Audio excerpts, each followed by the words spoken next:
Bonjour à tous et bienvenue sur votre chaîne dédiée à la santé mentale.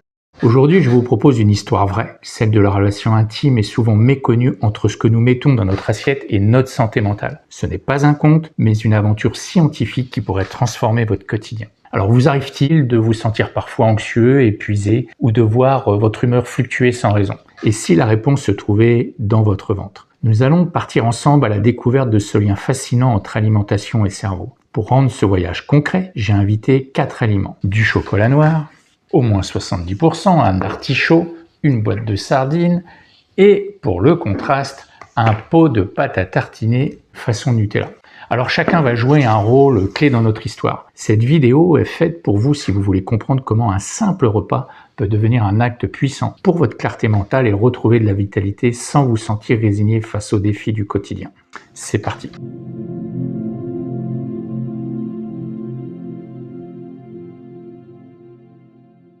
Alors commençons notre voyage au cœur de notre deuxième cerveau, le microbiote intestinal qui anciennement était appelé flore intestinale.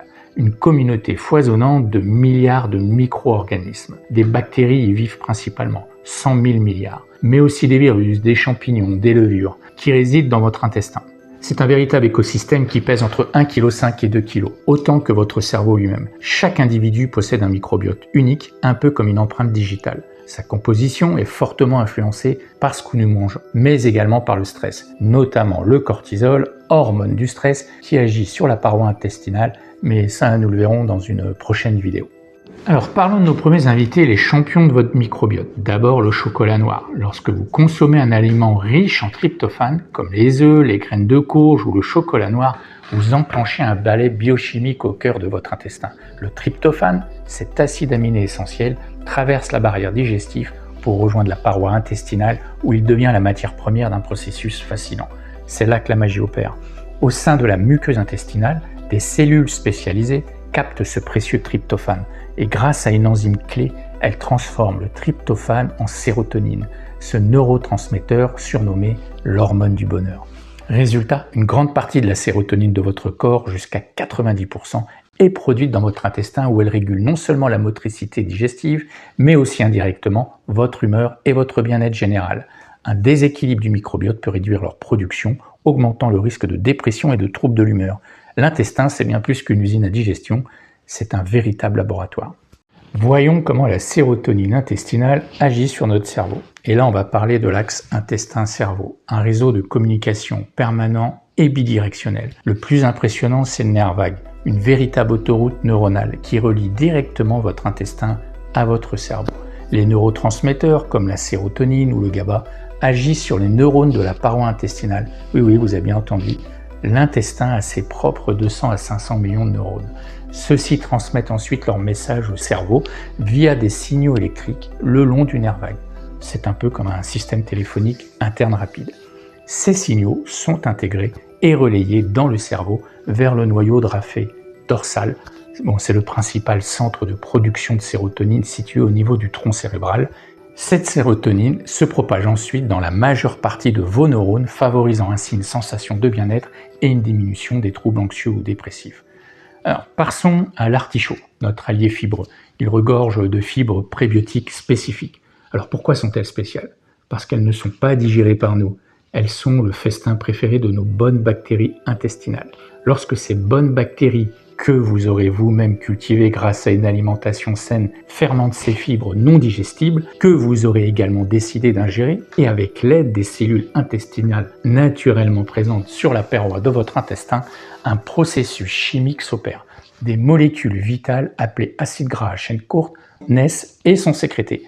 Ces acides gras à chaîne courte sont de puissants alliés. Ils nourrissent les cellules de votre intestin, renforcent sa barrière protectrice et ont des propriétés anti-inflammatoires au niveau de votre intestin, mais également de votre cerveau. Ils contribuent à la protection contre l'inflammation cérébrale en maintenant l'intégrité de la barrière hémato-encéphalique. Celle-ci est une barrière protectrice qui contrôle les échanges entre le sang et le cerveau. Mais on sait aussi aujourd'hui que ces acides gras à chaîne courte modulent les voies de communication entre l'intestin et le cerveau. Pendant ce temps-là, les oméga 3 des sardines sont absorbés. Non seulement ils sont essentiels pour la structure de vos cellules cérébrales, mais ils ont aussi une action anti-inflammatoire puissante. Ils aident à calmer toute inflammation qui pourrait surgir dans l'intestin et, comme nous le verrons, dans le cerveau. Alors, comment ces oméga 3 atteignent-ils votre cerveau? Via la voie sanguine jusqu'au cerveau, tout comme d'autres nutriments essentiels, les vitamines B et D, autres nutriments. Une fois dans le cerveau, les oméga 3 aident à composer la fluidité des membranes de vos neurones, facilitant une neurotransmission saine et fluide. Les bactéries de votre intestin influencent aussi votre système immunitaire. Si des bactéries nuisibles ou des toxines, souvent dues à une malbouffe régulière ou un stress chronique, tentent de s'échapper d'un intestin affaibli, ce que l'on appelle le syndrome de l'intestin perméable, elles activent des cellules immunitaires, nos globules blancs. Ces cellules surproduisent alors des messagers inflammatoires appelés cytokines. Ces cytokines peuvent ensuite traverser la barrière protectrice du cerveau et provoquer une neuroinflammation. Cette inflammation cérébrale est fortement liée à la dépression, à l'anxiété et d'autres troubles neuropsychiatriques. Heureusement, les acides gras à chaîne courte de l'artichaut et les oméga 3 des sardines ont des propriétés anti-inflammatoires qui aident à calmer cette réponse, protégeant votre cerveau. Et comme vous réduirez fortement votre consommation de produits ultra transformés et que vous passerez à une alimentation saine après cette vidéo, vous favoriserez la santé de votre cerveau, de votre cœur et réduirez le risque de maladies inflammatoires et neurodégénératives, tout en améliorant vos capacités cognitives et votre bien-être général. Maintenant, abordons notre quatrième invité, le Nutella. Il est délicieux, n'est-ce pas? Mais sa composition, plus de 50% de sucre et 15% d'huile de palme, en fait un exemple parfait d'aliments ultra transformés. Les aliments ultra transformés, riches en sucre, raffinés, en graisses saturées et souvent pauvres en fibres, créent un environnement propice à la prolifération de bactéries nuisibles comme le Candida albicans et réduisent la diversité microbienne. Ce déséquilibre appelé dysbiose peut avoir des conséquences directes sur votre cerveau et votre bien-être psychologique.